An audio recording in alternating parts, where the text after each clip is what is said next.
Friends, welcome back to my channel. तो चलिए दोस्तों, ये स्टोरी है बुलंदशहर के एक छोटे से गांव की है। 18 दिसंबर को गाजियाबाद के भोजपुर से बारात निकली और शादी का पूरा डेकोरेशन रेडी था।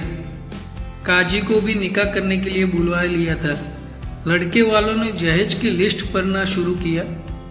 तो दोस्तों, जहेज के लिस्ट में स्विफ्ट कार देने का भी लिखा हुआ था। स्विफ्ट गाड़ी का नाम सुनते ही दूल्हे वालों ने हंगामा करना शुरू कर दिया। हंगामा इसलिए किया कि दूल्हे को क्रेटा गाड़ी चाहिए। समझ रहे हो दोस्तों, कैसे कैसे लोग हैं। एक तो लड़की का बाप कर्जा लेकर लड़की की शादी करवाता है और लड़के वालों के नखरे खत्म होने का नाम ही नहीं लेते। दूल्हा तो एकदम जिद पे अड़ गया था कि मुझे तो अभी के अभी क्रेटा चाहिए, नहीं तो हम निकाह नहीं करेंगे।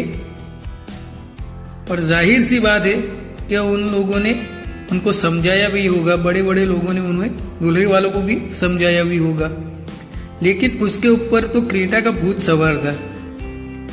आखिरकार फैसला हो ही गया कि न क्रेटा दी जाएगी न निकाह होगा। लेकिन दोस्तों, दूल्हे वालों को बराबर सबक सिखाया लड़की वालों ने। लड़की वालों ने बोला कि जितना भी शादी का खर्चा हुआ है वो मुझे वापस देना होगा, नहीं तो जेल की हवा खानी पड़ेगी।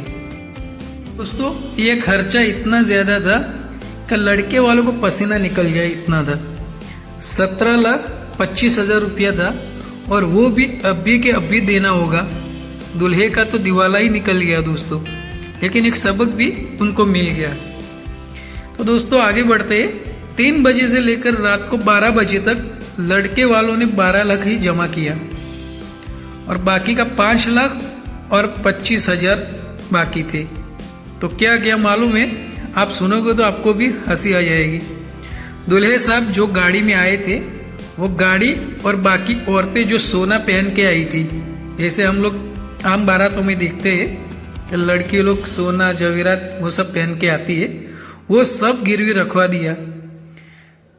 तो ये सब रखने के बाद लड़की वालों ने दूल्हे साहब से बोला कि आप अब जा सकते हो। तो ये थी दोस्तों आज की वीडियो पसंद आए तो प्लीज लाइक करते जाए और हमारे चैनल को सब्सक्राइब नहीं किया तो प्लीज सब्सक्राइब कर लीजिए।